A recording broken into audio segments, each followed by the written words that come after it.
Hey everybody, this is Rydo and we're back to Shadow of the Tomb Raider. So, there's a lot to talk about, but I'm going to want to try and jump into the game as quickly as possible, but a lot of settings and things have changed, so let me get the controllers plugged back in and plug that back out. What's interesting here is the DLC tombs here. I assume these are tombs from the previous two games, or slight variations on these. So I think there's probably an argument after the credits to come and do these additional tombs. Now I don't know if there's as much of an argument to go and do the main story, main game stuff, but we can use this to highlight that yes, there are only 3 tombs left, although I question too whether, say, the one tomb we did with the scary hallucination section would include the scary hallucination section, or would just be this Howl of the Monkey Gods part of it. So it may only be actually the tomb section of that, or a slight variation on it. So, let's hop into the game though. We're mostly going to try and run around and do the tombs and the side quests of this game, even though the side quests are really taking you in a very different direction. Again, I've done more research, and perhaps it is very unfair to do research and watch other YouTubers and get their opinions, which would then corrupt my opinion on a game. But yeah, in watching some footage of the Tomb Raider 1 of this rebooted trilogy, the second trilogy, sequel, or second reboot. I guess this would be the third trilogy, thus the second reboot. It definitely gives me the feeling that the first game had a lot more actual maneuverability elements, where you could just like run and jump and interact with different types of platforms. Definitely it feels like in the first game of this trilogy also there was just a lot more variety in locations, where the island you were trapped on in that game really had all the excuses in the world to be very monotone in the way it was visually depicted, and yet this game, which goes through a significant portion of Peru and Cozumel, somehow has managed to be mostly just the same forest and mostly just a hidden city in general.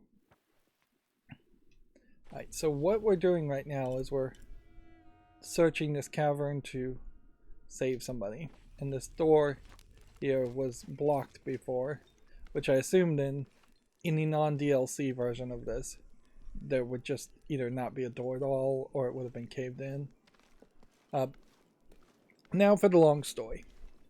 We've had some crashes here, and I'm going to have to potentially eat some crow and apologize for that. In general, I apologize for making poor quality content regardless. But what it seems to be the case, after doing some research, after finding that not only was Shadow of the Tomb Raider crashing in a weird way the game before this that I played, which was Harry Potter Hogwarts Legacy or something like that, which isn't much of a game, it was also crashing in a weird way and causing full-on reboots. And like full-on reboots, blue screen of death, Windows reboots really should not be happening by a program. That's something else going on. And I wanted to ignore it. I wanted to just blame it to this game, which is pushing the graphics and the amount of RAM in particular very high.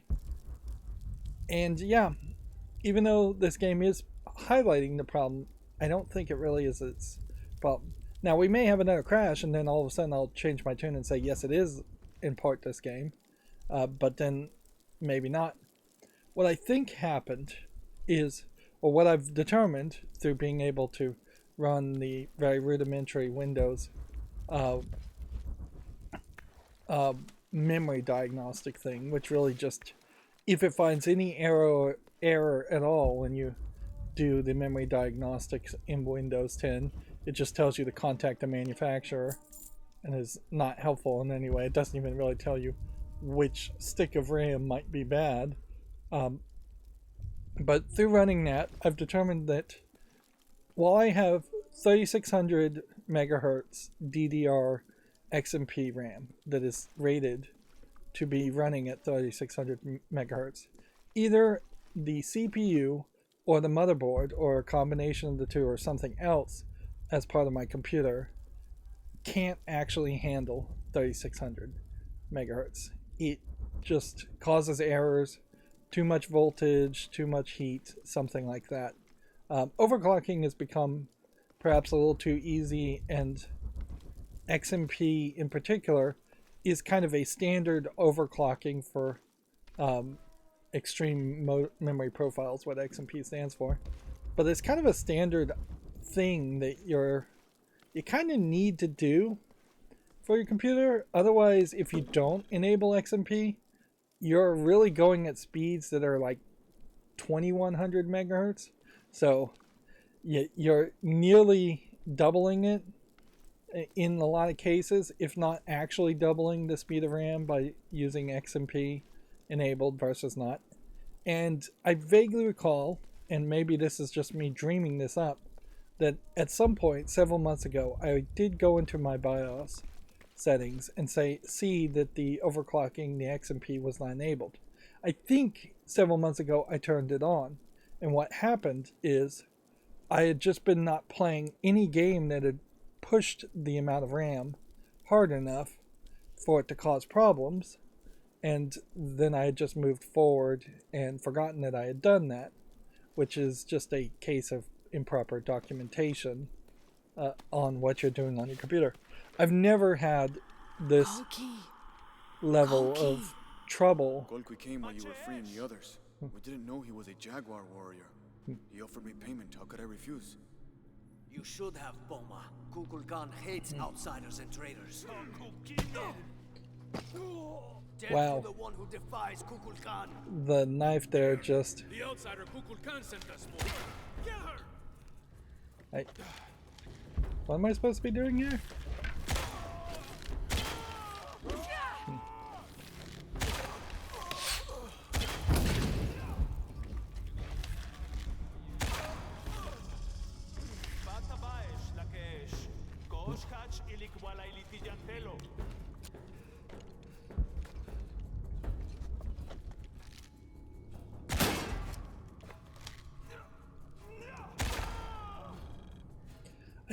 This game really breaks the idea of always do a headshot.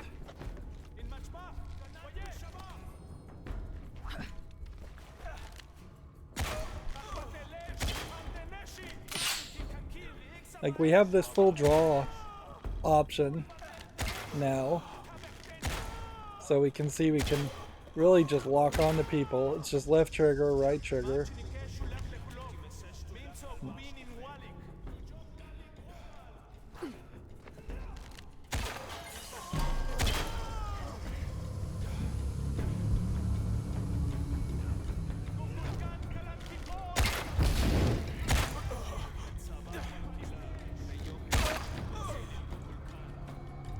Like, am I supposed to be moving forward here? Or what?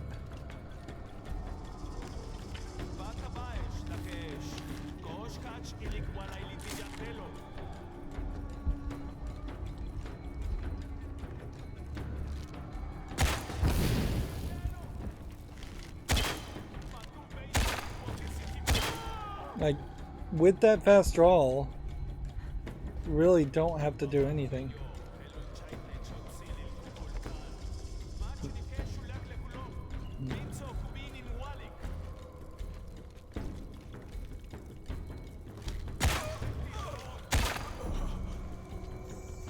So they say mission is complete because we didn't save the guy? I mean, that's crazy. That should be well, I guess mission complete just makes more sense than saying your mission failed and then having the player potentially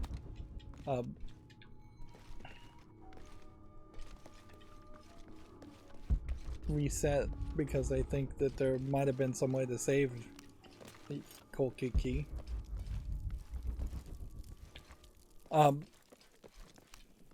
So yeah, my running theory right now is that I turned on overclocking on my RAM, which you really do want that improved speed. Like, but in particular, some of this has to do with the fact that I have an AMD Ryzen CPU, and at the time, a couple years ago, it was a really good financial decision to get an AMD Ryzen, and there was a lot of promise for performance. I would say, if you're going to have this frustration, which honestly I've just never had this much trouble with a computer before, and I've mostly stuck to Intel CPUs. Let's see, I'm trying to get to this. Guess we can't craft any more of those either. There's no reason, by the way, and this is another complaint I saw other YouTubers make, as to why you're limited to just using your bow and arrow in this section. Like, no storyline explanation for that at all.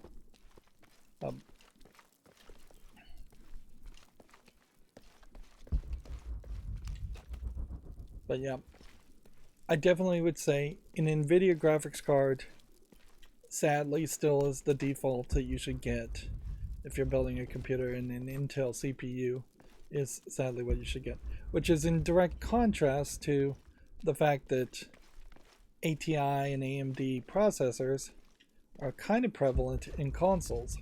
The difference there being, of course, that console makers have the time to test everything out and make sure everything is properly configured, whereas I really don't want to waste my time testing out configurations. But that's exactly what I've had to do. I've had to lower my 3600 megahertz RAM, not all the way down to turning off XMP, which would be 2100, but turning it down to 3300. So I'm losing 300 megahertz of processing speed as far as just loading RAM in and out, which would inherently mean slower loads on the levels. Guess we're just walking this way, the way we came.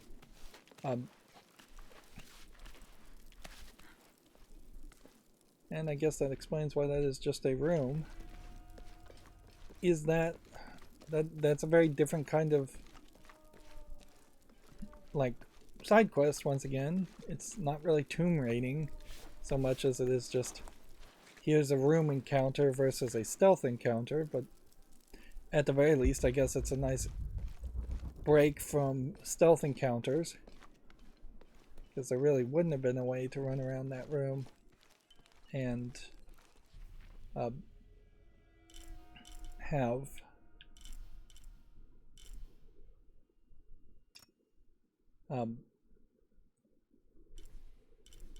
yeah, there really wouldn't have been a way to run around the room and stealth all those characters.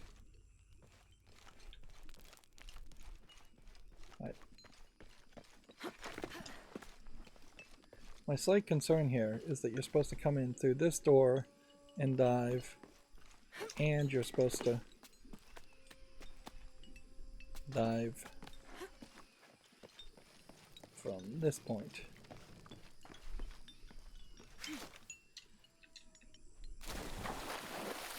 And see, I don't know if that counts as a dive if I don't get to the dive animation of pressing B.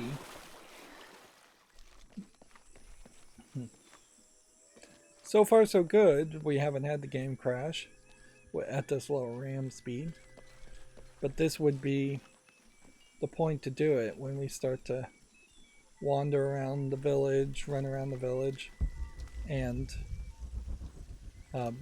seek out new level data being loaded in or new visual textures being loaded in.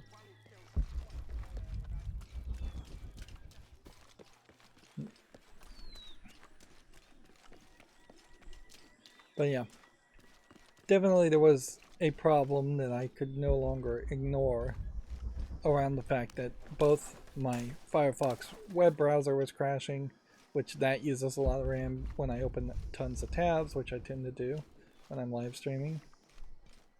Interesting, it's just going to let us walk right past all this. In our regular outfit, no less. I kind of feels like the game has decided to give up on that. No one may enter.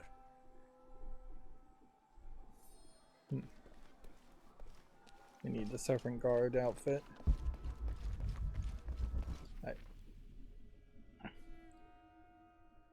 What we should ask is,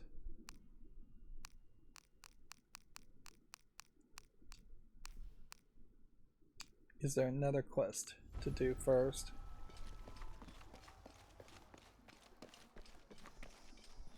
And then we'll swap back to the Serpent Guard outfit later. Yeah, these buildings seem out of place compared to like these buildings.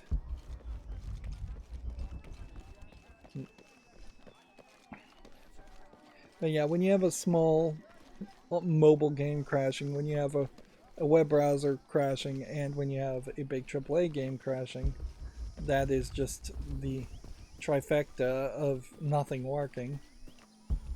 And yes, it is my bad habit, I would say, of trying to ignore problems, particularly with my PC.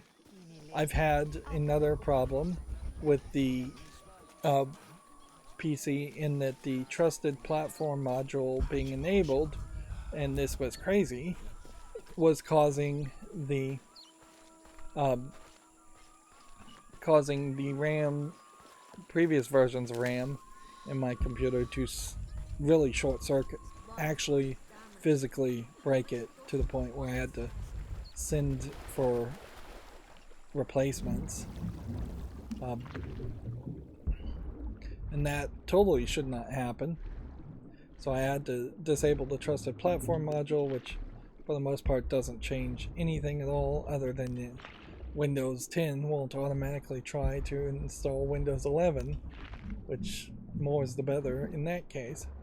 But that was a problem that lasted somewhere around 3 or 6 months. Just frustration after frustration trying to figure out what in the world was even the problem, because it was such a bizarre issue. I've, again, just never had such bizarre issues with hardware.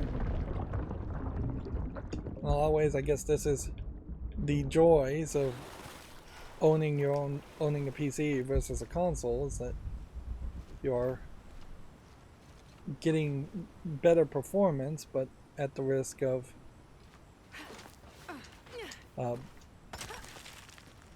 having to support your own equipment, and that you may just run into some weird situation. Okay. We're getting all these enter the tomb save warnings now. I don't even know what tomb this is. This may very well be a tomb we've already done. Or this might be a tomb that we weren't supposed to enter yet. The Age Makers reached the shield of the Age Maker. Okay. So from the looks of it, what happened here? Why are we way over here? That is really, really far away. Find the white tree. Subquest.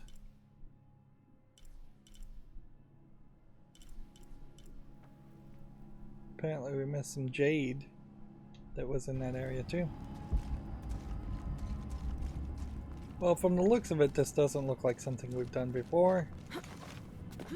An awkward long jump.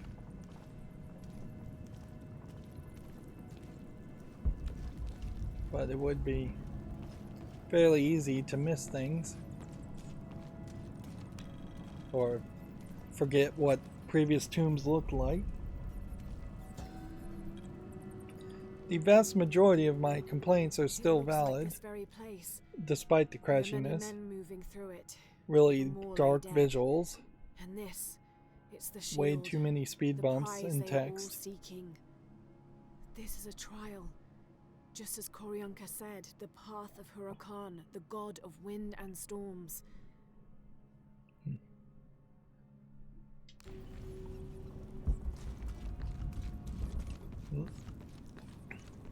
Even in the tombs, which I think are probably the best part of this game, though, you really are lacking in a lot of variety in climbing and manipulating yourself. Feels like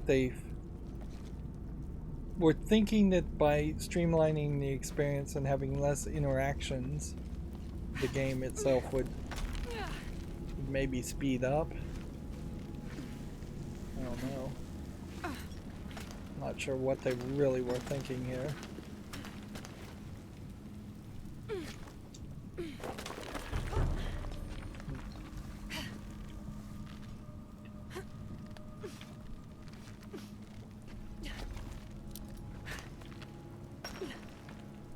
Let's climb down as much as we can, then go down lower, and then start rappel swinging. There we saw the same visual glitches with the physics, and yeah, again, RAM's not going to cause that to happen. That's just this game being poorly programmed. Best case scenario, you might try to blame like benchmarking being broken because the RAM was broken, and then that gave it the wrong impression.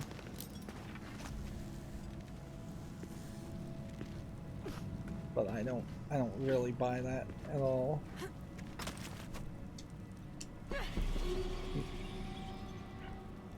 I have wondered if we might be working our way to the place where we got the shotgun and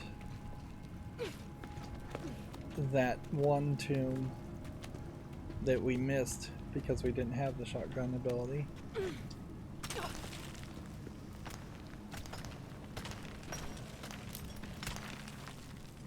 What would be really sneaky here is if you were actually supposed to run backwards.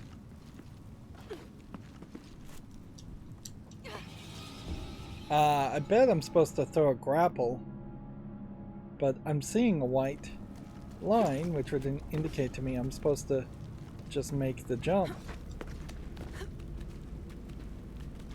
The white chalk lines here do look a little bit better. I think that's in part because they're on unnatural man-made wall mosaic descriptions.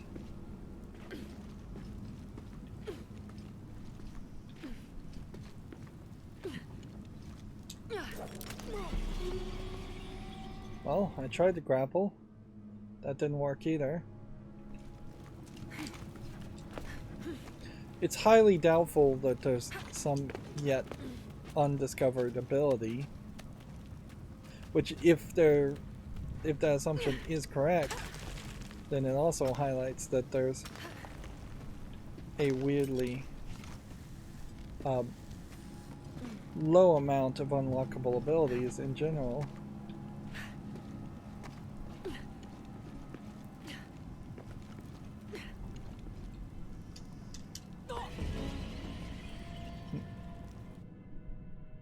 It says run back and forth to gain enough momentum to make the jump.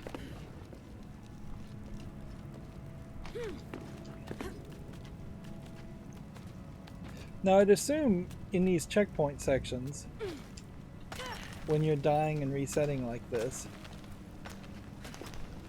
you're probably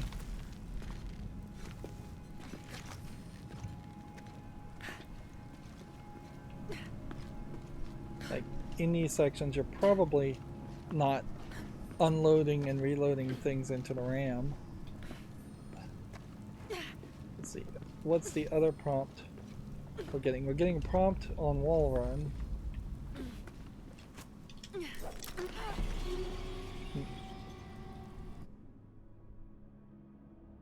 May just have to leave this area.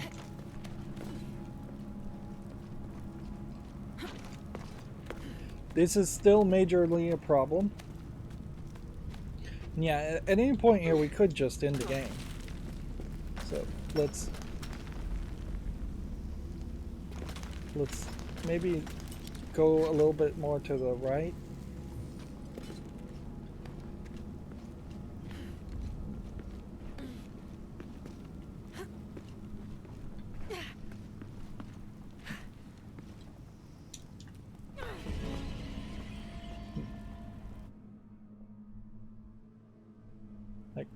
Let's just take a look and see if we can see if there's any other thing that makes any sense at all.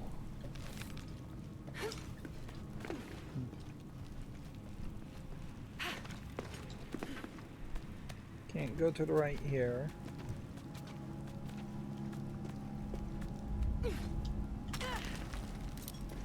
If we didn't climb down first, maybe that would give us more swinging room. It almost feels like there would be something to the right.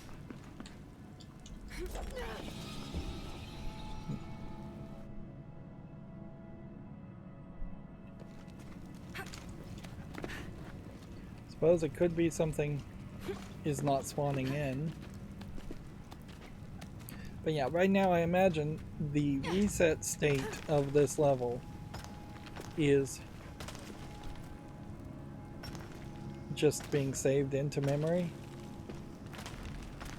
and as such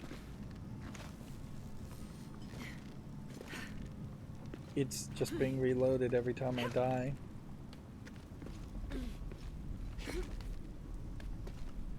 So it seems like you kind of jump off right as you're hitting the edge of the white spot here. Alright, reload checkpoint. Let's just try that and see what happens. Same thing.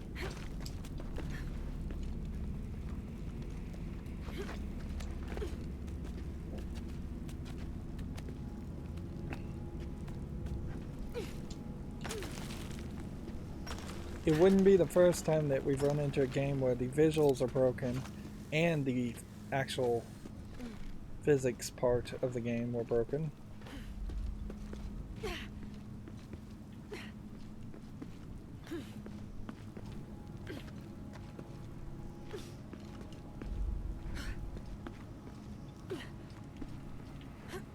Let's see, maybe I'm just supposed to gain what is a ridiculous amount of speed here.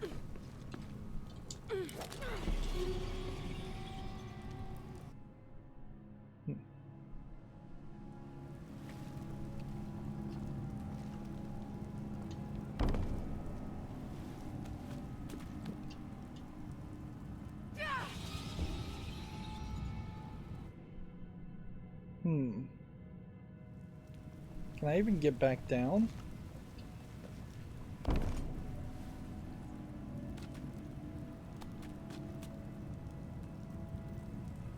Like, you get a weird sound effect there. But yeah, I am checkpointed between a rock and a hard place. And that I cannot go back the way I came.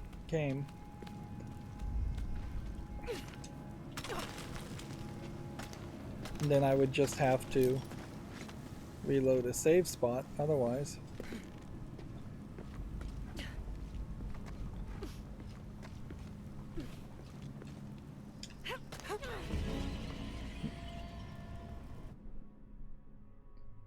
Is there any other ability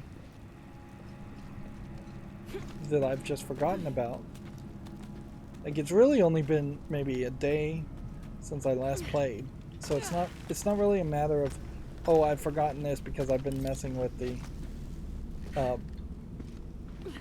maybe Maybe this is the trick, is that you're just supposed to really have a little bit more height to it. Although it does seem like if that is the case, you can really only do so much.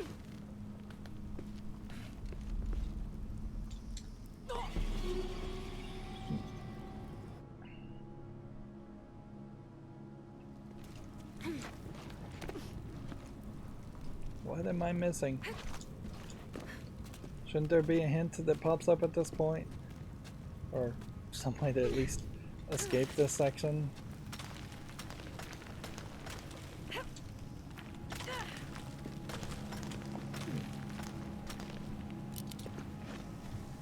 This wouldn't be the first time, by the way, that we've had something like this happen.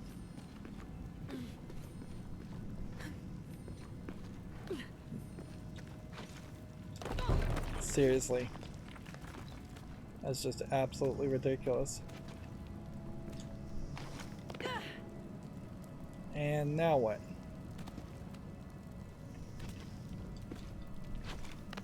It looks like you would climb up that way. But actually, you're climbing this way. So that's like the second or third time we've had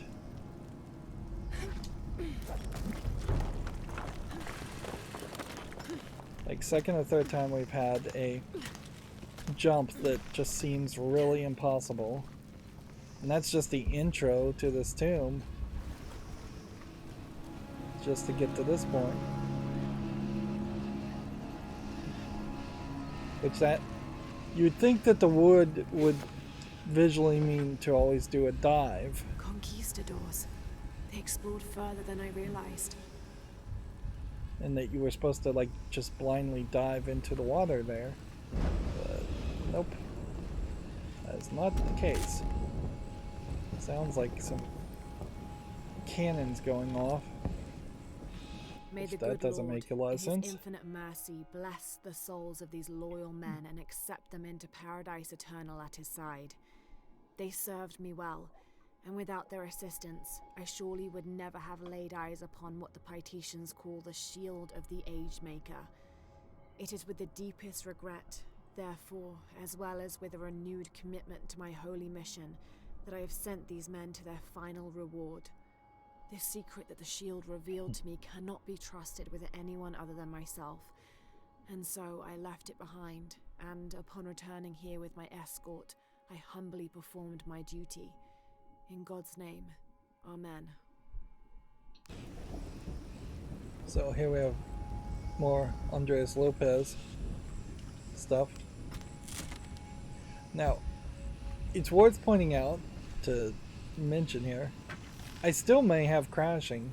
I have right now the speed of the overclock at 3200, but I may have to just turn it down to 3000 or even lower. I may have to go all the way down to it effectively being off at 2100 megahertz on the RAM overclock.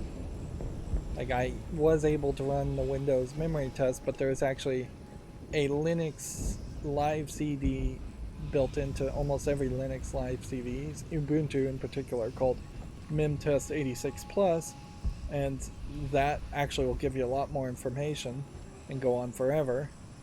So there's perhaps an argument for testing that way if this doesn't just work practically.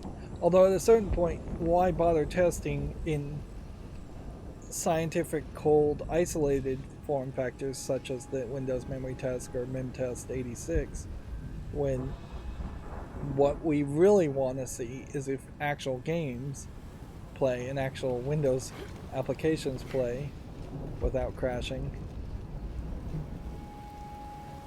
I suspect this is a case where the wind would blow you off, but it seems like it will only blow you over if you're walking across tight, narrow pathways, which there's very little of that in the game overall. The bridge might have fallen due to an earthquake. can't get over here, or can get over here.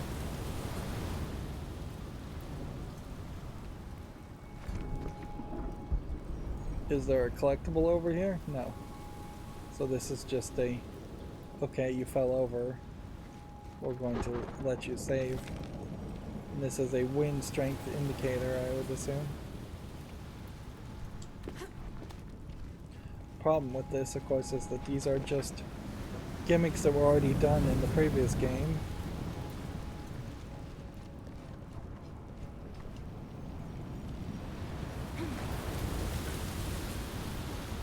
In the previous game, I will say though, they also had shutters that would open when the wind blew and clacked loudly when the wind wasn't blowing. So you had a very good idea of when the wind was blowing and when there wasn't. Here they're instead using shadows and perhaps highlighting ray tracing to show where the safe and unsafe locations are. Although in this case, I'm a little confused as to the next step. Guess we're going this way.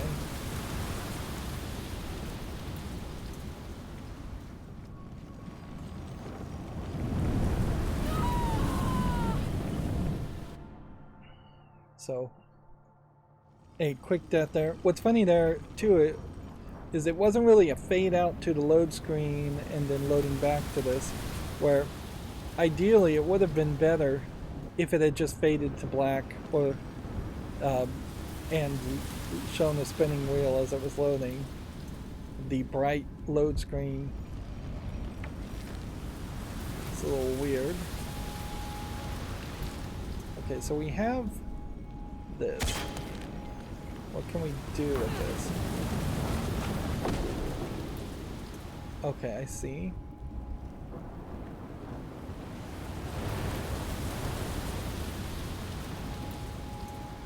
So you're supposed to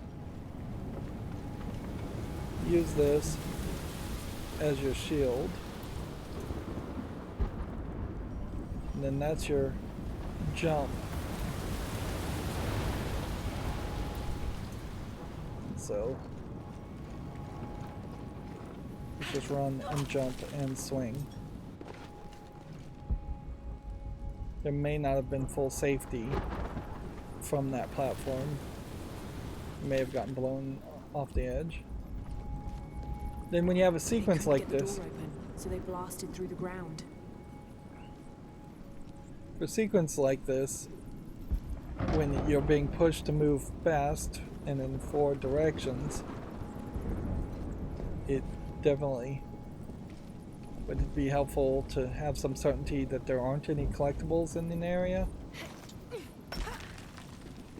I guess in general it'd be nice if there was just like a radar or an indicator when there was a collectible nearby.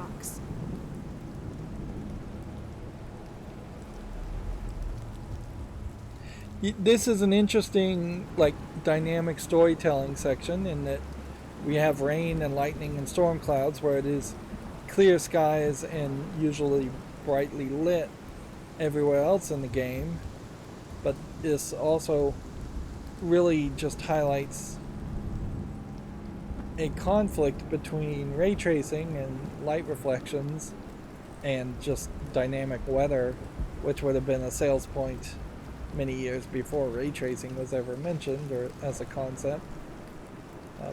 And honestly, dynamic weather, when you can use it, when it makes sense to use it, is a much more appealing element in general, because it is attempting to simulate something that's going to be a lot more noticeable.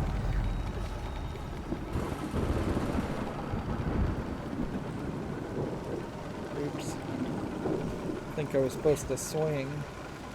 Let's see if we can make this. I got lucky. There. Yeah. And I guess you can kind of see why these were ever created, to show wind directions.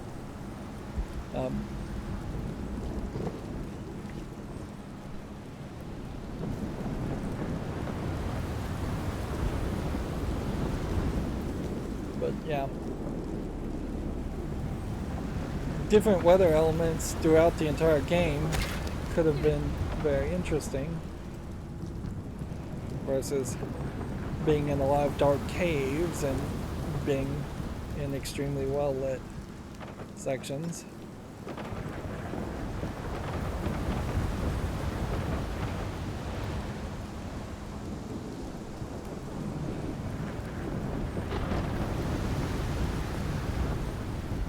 I think the wind.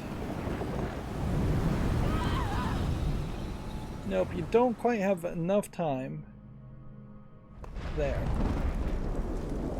So you're gonna have to pull it in a little bit more. Notice how the animation there puts the rope right through Lara Croft. Let's go with that.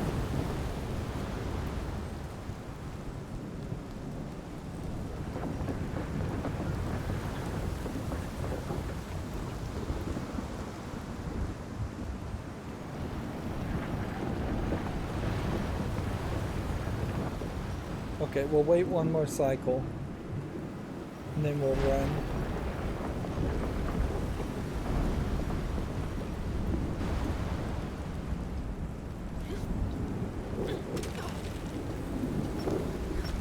I guess you just have to assume that when you're climbing on the rocks, the wind can't blow you over. Now you have a very cinematic lightning hitting the gold top of that windmill. We see a lot of windmill technology all over the place, but some confusing elements as far as to why the windmill technology exists and what it is even really being used for.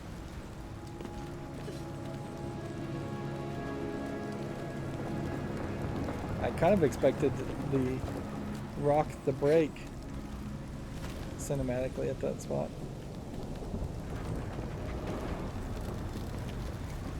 And there's another great example of it not really showing you the right direction. And at any point here, there could be a collectible that I could overlook.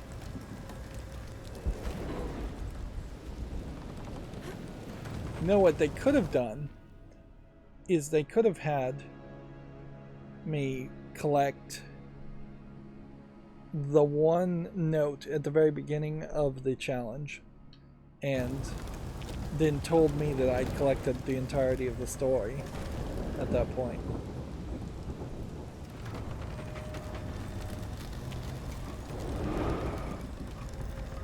So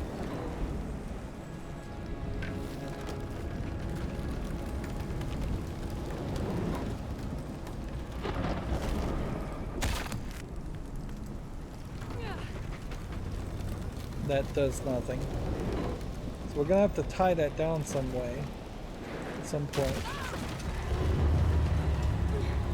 First, we're gonna have our cinematic slide.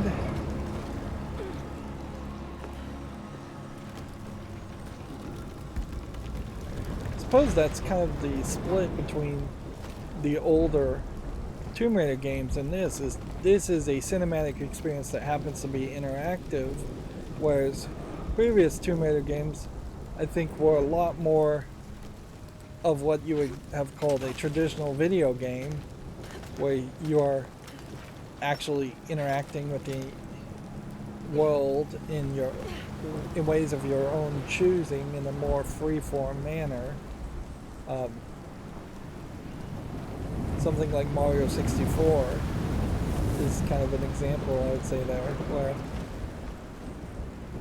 Mario 64 in general, I have to freeze it, I guess, at this location. It's the only place it stops. Like, in Mario 64, you are running and jumping. You have a limited amount of time here. You're running and jumping in fairly open platforms and fairly open areas where everything here is very tight and narrow. There's 4 feet to the left, 4 feet to the right that you can stand, and that's it. If you get too close to the edge, you're either falling over and dying, or you're hitting an invisible wall.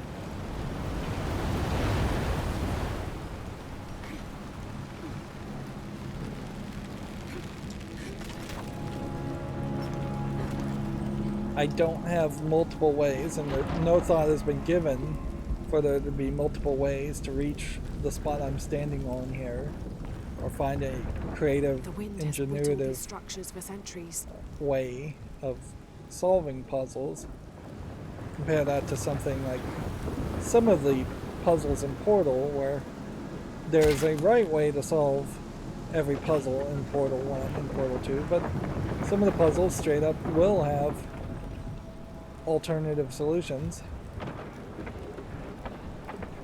Right, so this one is on a wait.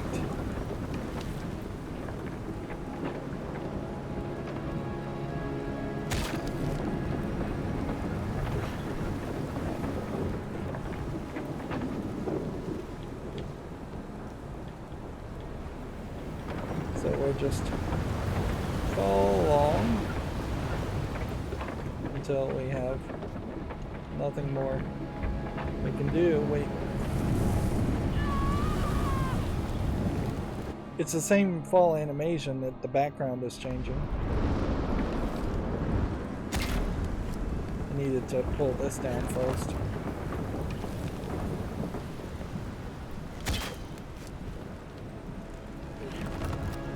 Wait a minute, maybe. These structures for centuries.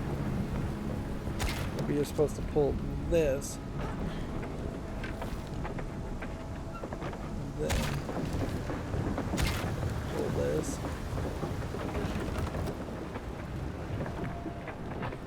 Am I supposed to somehow like pull this way?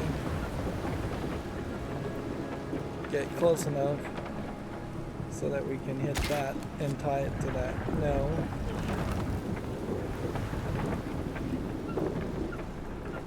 Well, color me confused. That bridge needs to be held down.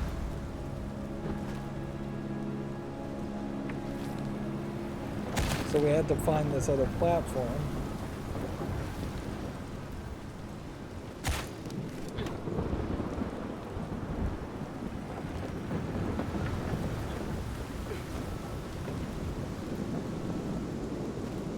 That bridge needs to be held down.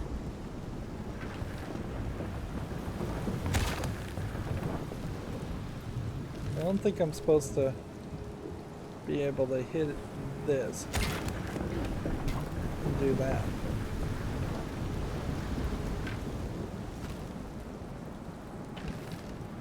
Ropes might be useful here.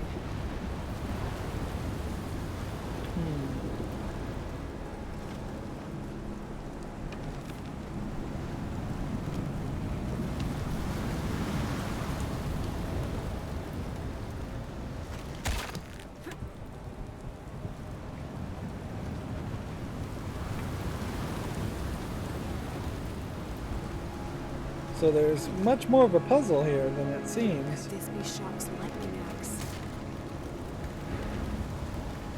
That bridge needs to be held down.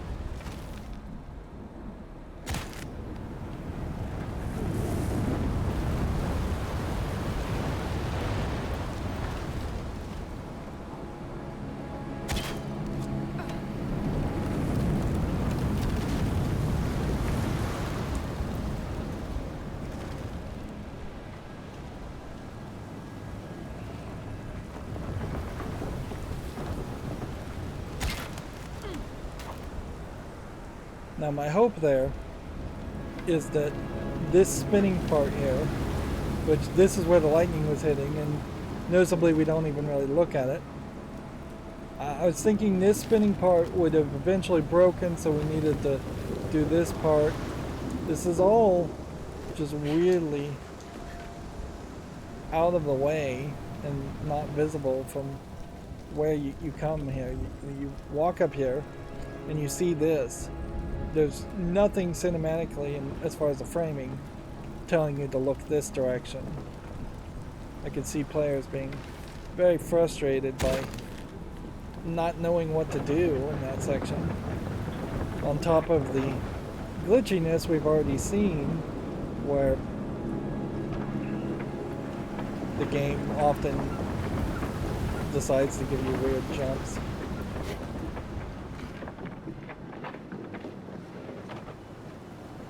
That take way too many tries. Okay, one would hope that that's a checkpoint. Notice we're getting that like cinematic water on the lens of the camera. I don't like it, but if that is the artistic intent of the game creators, I'll leave it on. Now the game takes control away, which it does that way too often. Jonah. Lara, what is it? Put Koryanka on. Koryanka, the shield's been taken. And Amaru has it already. He wouldn't risk bringing it back into the city. It must be even deeper within the mountain. All right, I'll go after it. And see, I don't know if this quest, the Age Makers, yeah, this is a DLC side quest that we're doing right now. Meanwhile, we'll collect some XP and resources. We'll collect speed bump dialogue stuff. Of course, if the DLC content is increasing, if it's increasing the percentage of your fluidity as far as reading languages, then they would have had to have adjusted the percentage when you get the Deluxe Edition DLC. Either that, or we're going to go over 100%, which some games do go over 100%. This details the ordination ritual Koryanka mentioned. During the cleansing, after the cataclysms, the eclipse will appear. Using the key of Shakshal, open the silver box and absorb the energy of Kukulkan.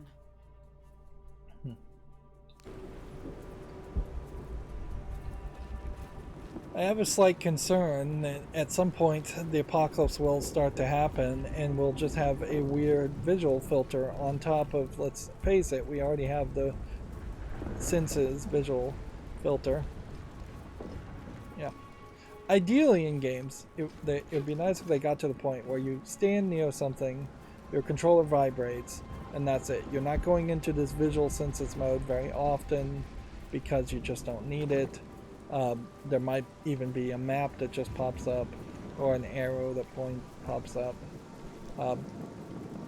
and then you don't have this compromised go into detective mode concept, which is constantly become a problem ever since the idea was popularized in Arkham Asylum. Far too many games copying this. Let's see. Now our survival instincts continue even when we're in the canopies or on concealment walls, so that changes it in the negative really, so you are going to have even more instinct in survival mode. Yeah. Holy shit! And so that dropped, I didn't press a single button. Still haven't pressed a single button. I pressed forward to climb up. Shit. That was too close. So yeah. Too much of the game is we'll let you play in these elements. The climbing and the walking forward. Walking forward possibly on a tree branch or possibly just walking forward on a path. But if we want to do something fancy at any point, we're totally willing to take control away from the player and do something cinematic. Now what will be irritating is if we fail at this jump and we aren't checkpointed at a reasonable spot.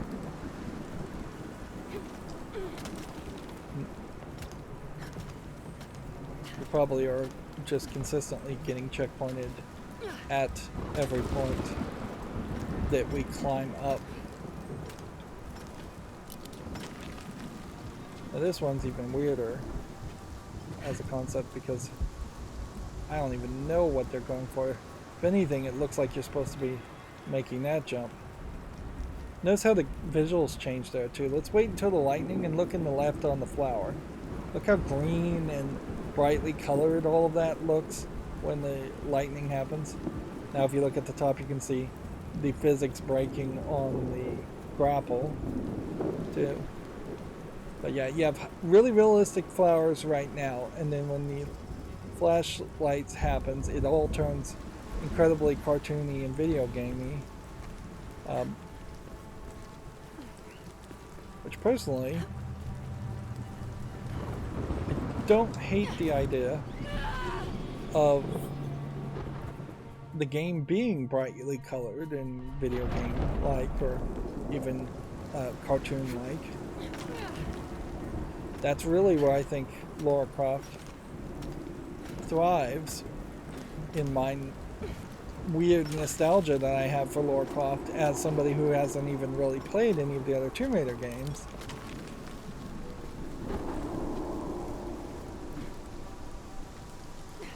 As we're not getting a lot of hints here.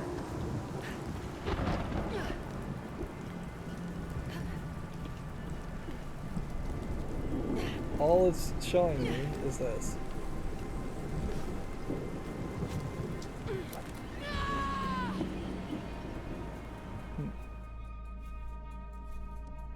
I mean, this is even worse than the jump before, because at least in the jump before, you had the white platform showing you where to go.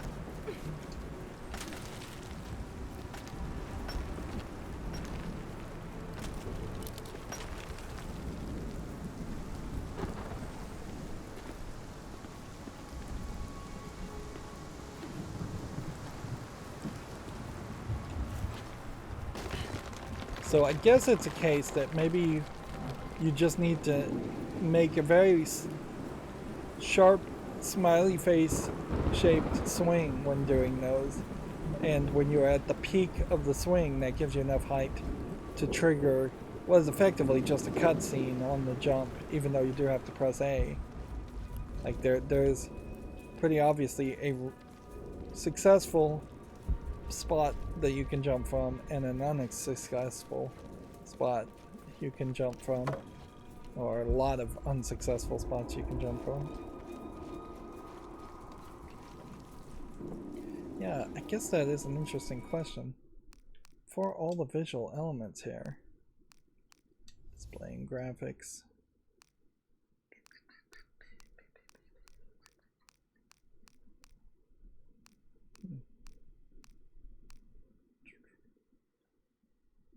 I was wondering if maybe in this there might be some visual effects you could enable, but no. That would be interesting, certainly. You can do it in photo mode to add some visual effects, but even in photo mode, let's just see.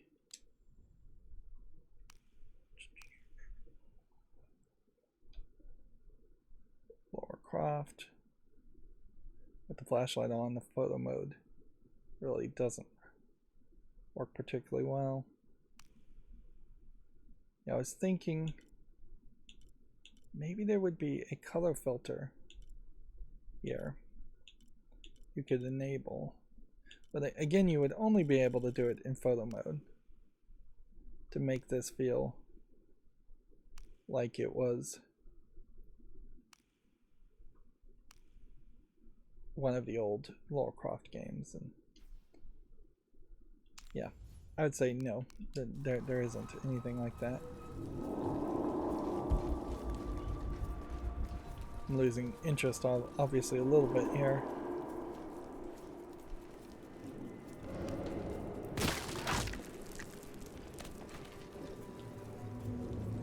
Would make a lot of sense if once you disarmed one of these traps, these spikes would break. Even in this case where they put another trap right next to the other first trap. Because the scrambling element here is literally only used to scramble under those. It's maybe used in some stealth sequences, theoretically, but it is incredibly underused overall in the game. And it's not a good move set anyway, so no surprise that it's underused.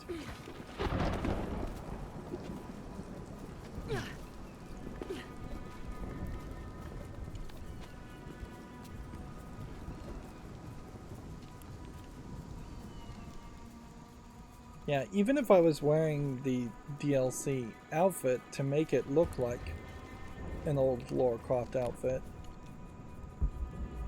it wouldn't change the visuals of the rest of the world, which that's what I would prefer to see, is what this whole game would look like if it had some distinct video filter over it.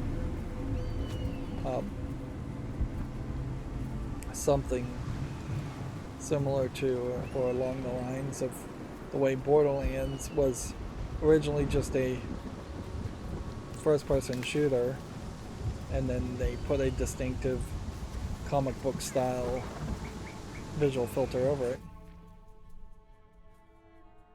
I have no idea what I'm supposed to be doing at this point.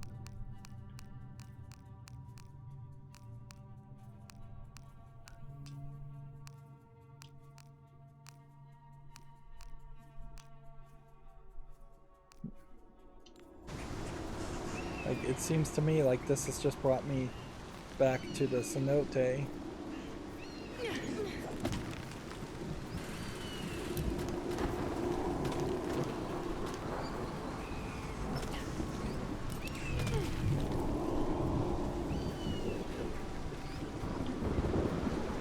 don't know if I really have a reason to be at this area. I think it's called the cenote. I don't have enough space for that.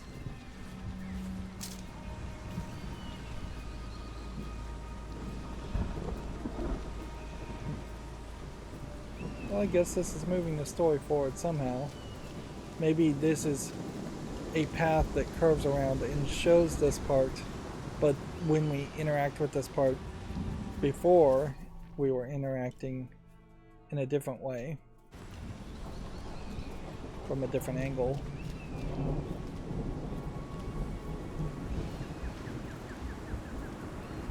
Now it's all black. And again, that kind of goes to show where fading the black and then just showing the little spinning loading in the lower right hand corner would make a lot more sense.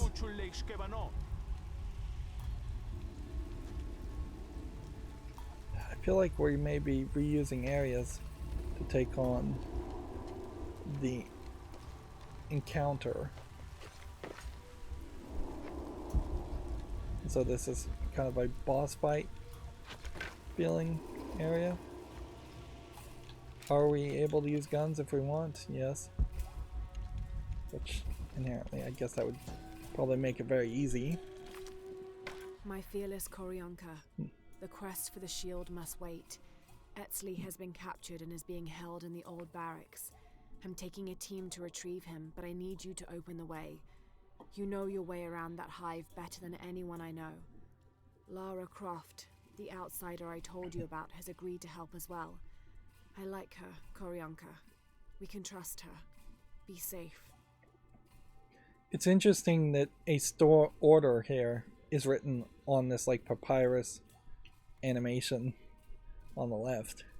It clearly shows that they are basically just picking random random 3D models that they have, and they only have 2 or 3 different ways to indicate text has been written on a piece of paper.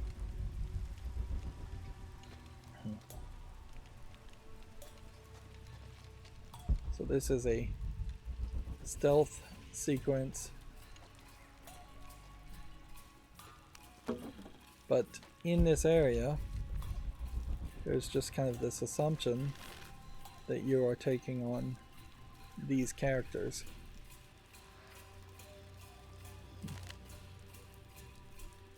And see, I didn't ever really learn how to lock on the characters, what the trick there was. So there might be a way to lock on the 2 or 3 characters right now. There's an eclipse, and here, fire, water. These are the cataclysms. It's a cleansing. Emperor Shinchi-Chika stands at the highest point in the city. Hundreds of people are gathered below him, huddled beneath the shielded. He's remaking the world, bringing about the next age.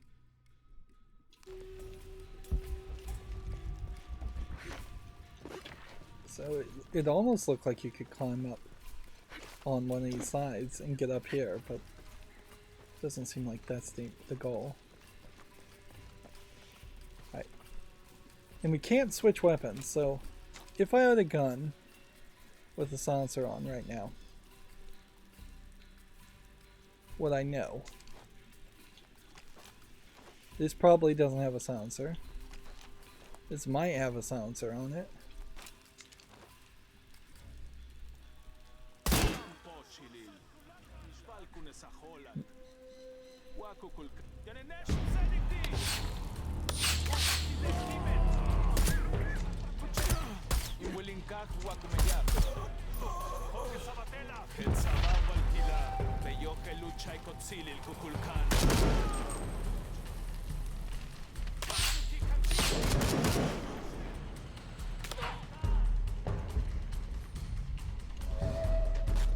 Go ahead and heal, since the game is asking me to.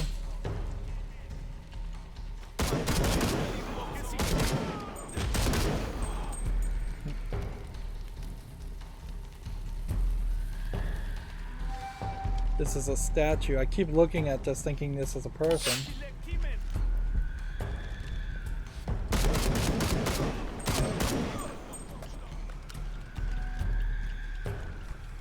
Problem here is how armored all these characters are. Like, the explosion on their helmets when they get shot just highlights that you get a headshot, but you're not getting points for the headshot, nor is the game really knows how a body just despawned there. We're running into the maximum amount of bodies that they can have on the field, I guess. Which means you need to kind of loot early and often.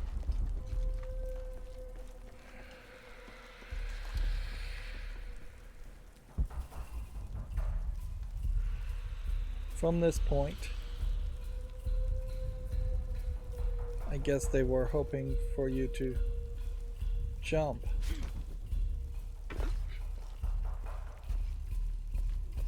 Instead of just generally waiting for them to open the door. There's a couple more people in this encounter, but not many.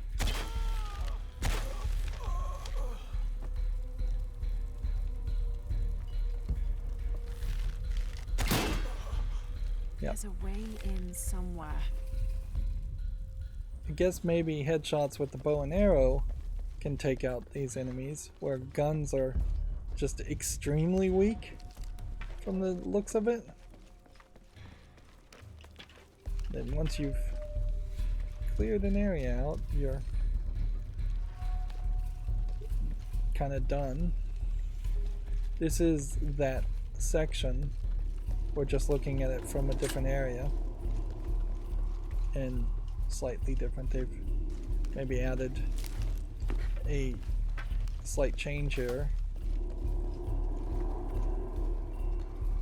Yeah. This building infrastructure in the middle wasn't here before.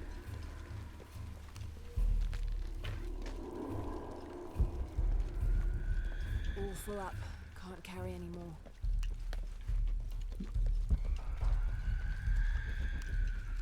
I guess there's going to be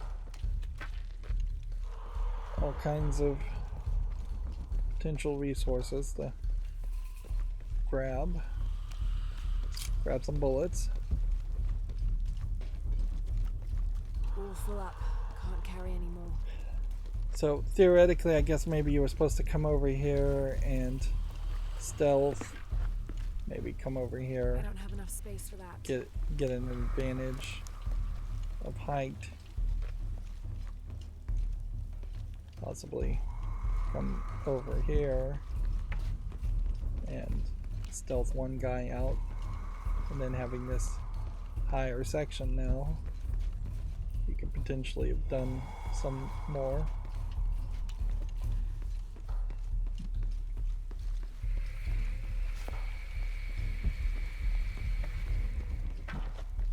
Or you could have stealthed some more this way.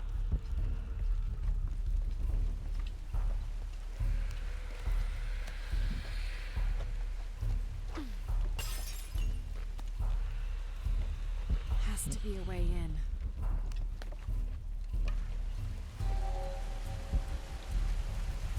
Yeah. Through there. Okay, that's the way we're going. Whereas this is the way we would have come in Space for that. before. We're just trying to collect everything.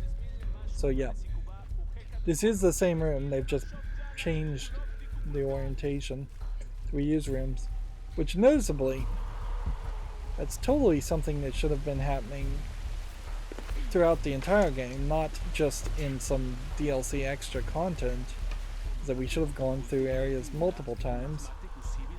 At least go one direction versus the other direction. You know, we have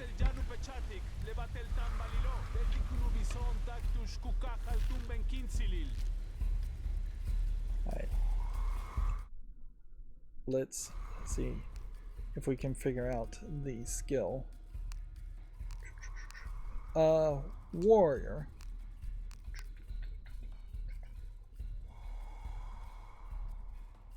Aim with the right trigger fully drawn, hold right trigger. Zoom right stick over two separate enemies to lock. When loose, two arrows will strike both enemies simultaneously. Okay. So we've got one here, one here, one there, two there.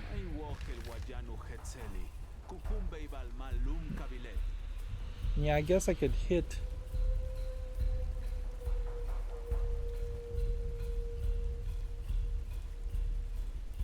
one guy in the back of the head.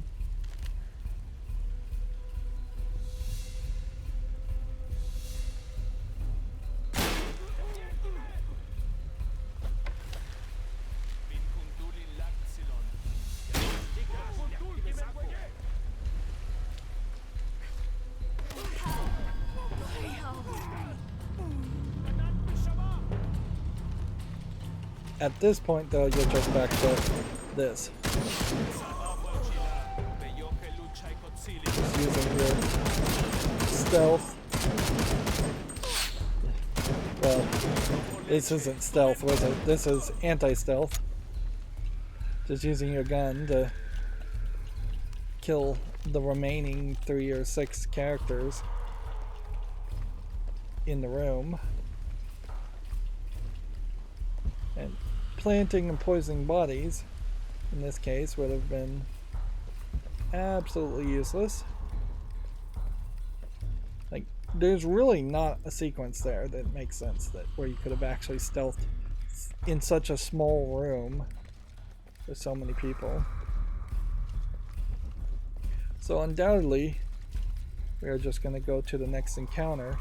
I guess maybe you could have skipped all the enemies and just bypass them. But even that, I suspect that would have caused somebody to raise an alarm and they would have started to chase you. Which, if that was supposed to be the sequence, then that really should have just been a cutscene. Far too many of these squeeze sections. Notice how she was squeezing Jonah, one way, then Koryanka was squeezing right. the other in the Colt cutscene. moved the shield deeper into the mountain. Koryanka, Laura found it. The Age Maker's shield. I knew it was true. It's beautiful. Damn. So now she's gonna just magically put it on the belt. Someone's here.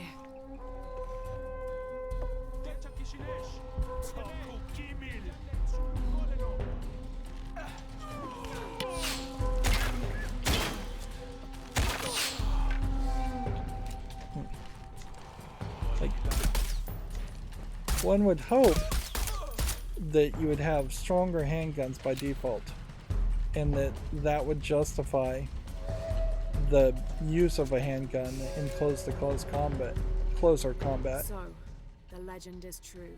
The shield of the Age And here we have a Maker speed exists. bump of the action. As much as it pains me to think, this knowledge can never find Lunaratu's ears. If she knew that Sinchi-Chika's shield was here, it would give her the courage she needs to rise in Cyrie's place. I know she has already started to draw plans against me. We should be mourning Cyrie's death together, as family. Instead, we are both plotting against the other. I wish it were different. I truly do. Now I'm confused about the timeline of this note, whether this is in the past before the mother queen of the rebellion died, or after, or if this is supposed to be several years ago. These computers never did anything in the game. It's ridiculous. And our fluency has increased.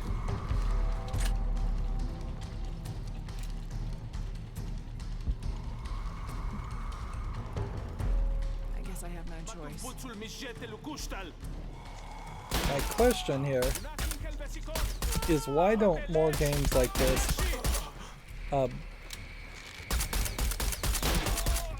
just waste a lot of bullets doing this.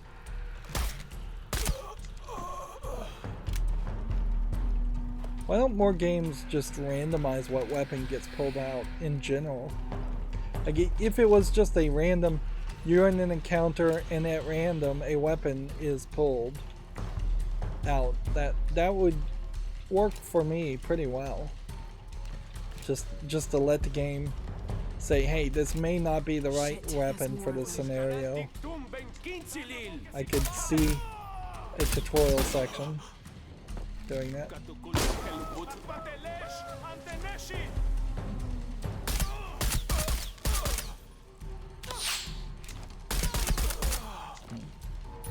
Aiming in this game is slow enough that any one weapon could be the right weapon anyways.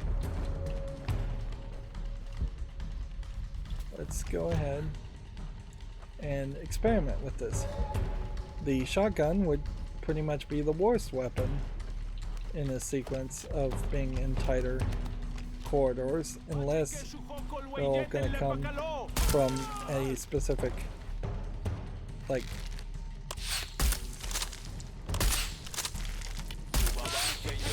interesting.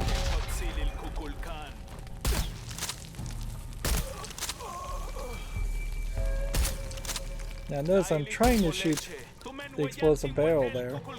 That's not working. Well, that did work.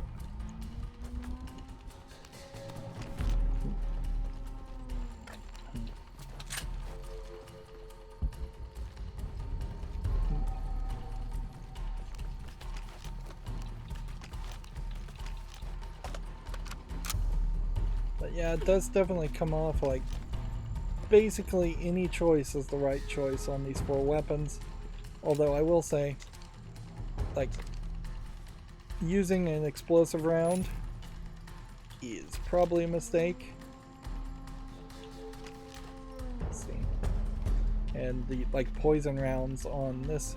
I don't have enough poison to do. But the bow and arrow also doesn't come off as particularly the best move, because it should be offering just the highest levels of... Rourke. Shit. Croft! This little cockroach just won't die. She's got the goddamn shield! Fucking shoot her! So I guess Rourke is still alive.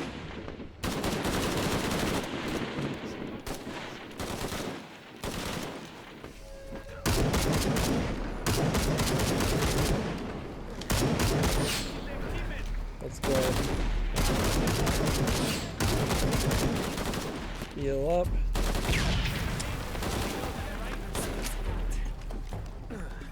Trying to make a Molotov.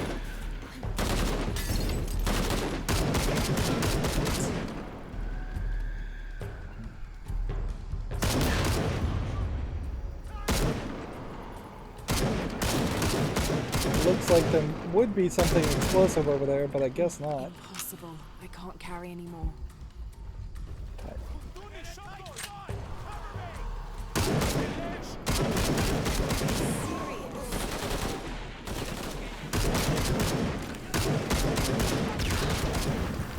It's not a very fast assault rifle.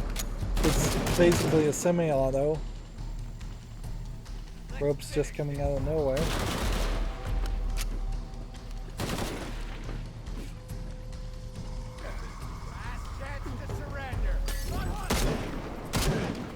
I hope that's all of them. All full up. Can't carry anymore. So the move here, it's interesting this red barrel didn't explode, is to potentially just kill as many enemies to get as much resources as All full up. possible. Can't carry anymore.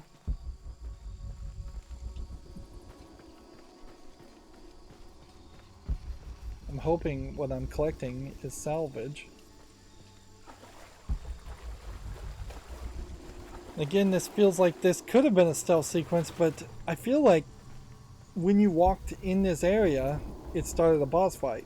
You didn't even have a chance to do a salvage, or a, not a salvage, but a,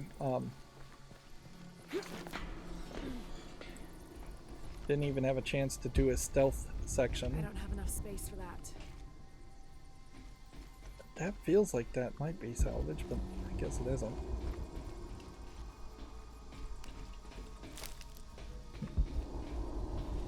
It does also kind of feel like we're getting to a point where having bigger inventory might be useful again.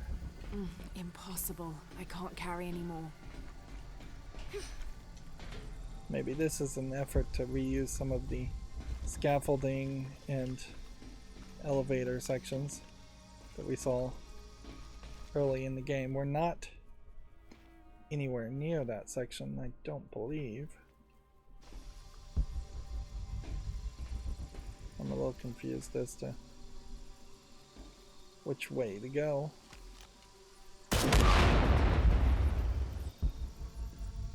So that could have blown up if you shot it, but seemingly didn't blow up if you threw a Molotov cocktail at it.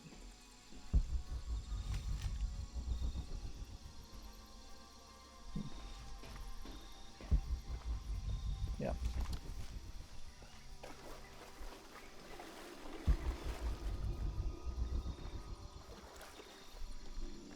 I don't know if I would really say the gun should upgrade themselves. Like, you start the game with a handgun, then you eventually go to an assault rifle or an automatic handgun, and then you eventually get a shotgun. But having 3 different guns in this game is at least one too many. Like, I think you could get rid of the handgun pretty easily and have the bow and arrow replace Need the to get back to the handgun. village.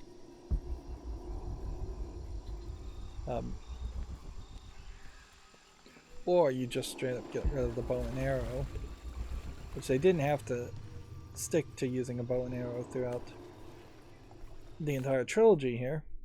They could have also said you only use the bow and arrow to hunt animals and that it's absolutely useless against humans and you have to have guns, handguns, against humans because yeah, handguns have more damage and stopping power. Notice that this fast traveled us back to our central location.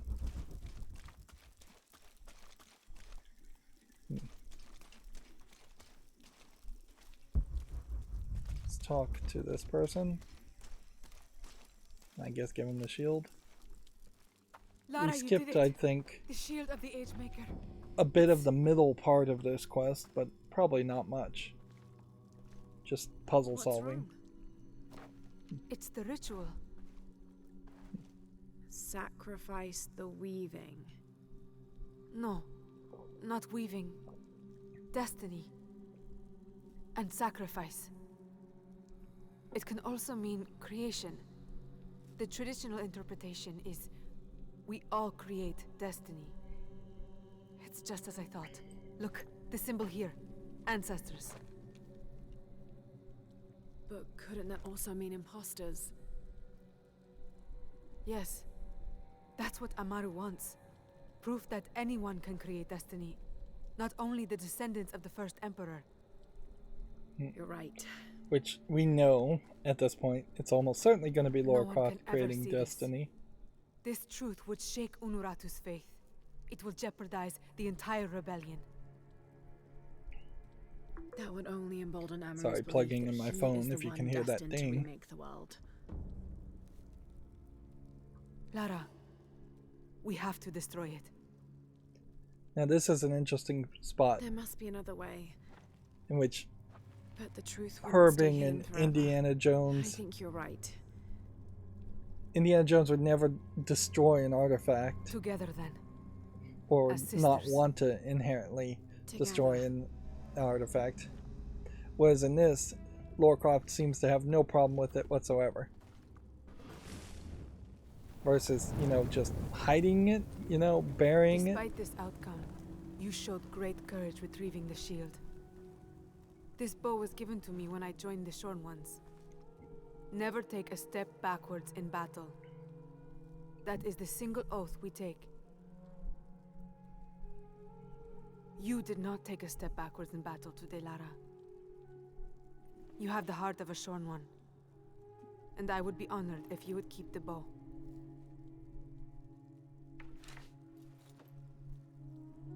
Koryanka, this is... The honor is all mine. Thank you. Really gonna have him just walk by? Yeah, I don't even want to know why you're burning that. I'm just glad you made it back again. Why even introduce him as a character in the conversation? Increased bowstring tension, deals more damage, versatile. We also have an honor guard outfit. We've also unlocked like 2 achievements. Seems like there's also potentially a new quest right next to us, which this is where this is just going to keep on going, is that we're going to do one quest and it's going to narrative wise move us to the next quest. We know that there are, from the looks of it, 11 more quests. We might as well just play them all.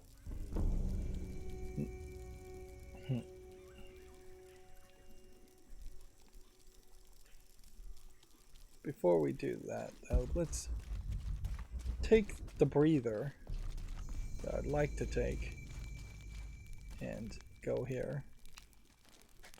I can't believe how much Etzli has grown in such a short time. So in doing this last hour and 30 minutes, we've gotten up to 5 skill points. And those tombs are not the challenge tombs that would have unlocked anything. So, locked 2 arrows, 3 locked targets. Almost certainly you're never going to have 3 locked targets at the same time. And in the one scenario where we did lock on and do 2 targets, we were in a room with like 5 people. That being said, I really don't care about increasing the plant elements.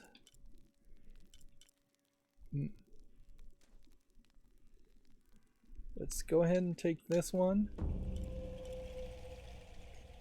and let's, I guess, go ahead and take whatever we can take otherwise.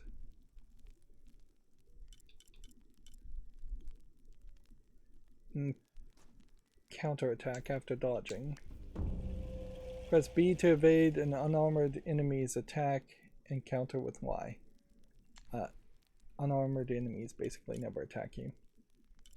So, with the exception of these challenge sections, you have those challenge tombs. You have 2 skill points here. Then it is all going to be about getting a bunch of skill points to do the plants at some point. I guess we have another 3 skill points here and another 3 skill points here. So 8 more skill points first. Then it's just going to come down to increasing your plant abilities. Not really a lot going on there. We were given what new outfits?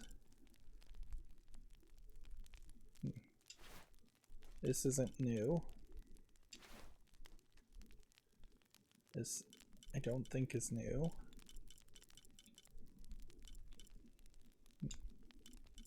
So I feel like what I was given was potentially an outfit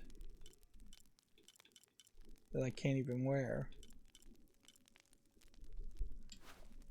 It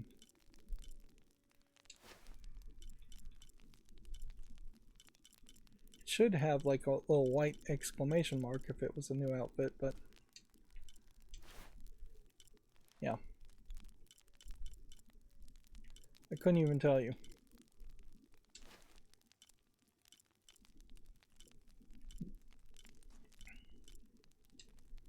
And see, if you wanted to play as like Tomb Raider 1 or Angel of Darkness Tomb Raider, you can't even do that in this whole section. And weirdly, you can't adjust for that either by going into the options here and disabling, what was it, Hidden City Outfit Restriction. Like I don't know, maybe after you finish the main story you could turn that off, but maybe you had to choose right at the beginning of the game. Okay. Well.